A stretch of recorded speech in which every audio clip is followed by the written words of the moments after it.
বিসমিল্লাহির রহমানির রহিম। আমি মরহুমা বেগম খালেদা জিয়ার বড় সন্তান তারেক রহমান। আমি আজকে এখানে উপস্থিত সকল ভাইয়েরা এবং বোনেরা যারা উপস্থিত আছেন,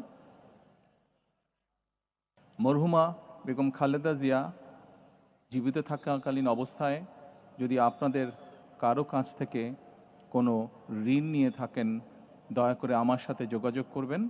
আমি সেটি পরিশোধের ব্যবস্থা করব ইনশাআল্লাহ। একই সাথে উনি জীবিত থাকাকালীন অবস্থায় ওনার কোনো ব্যবহারে, ওনার কোনো কথায় যদি কেউ আঘাত পেয়ে থাকেন, তাহলে মরহুমার পক্ষ থেকে আমি আপনাদের কাছে ক্ষমা প্রার্থী।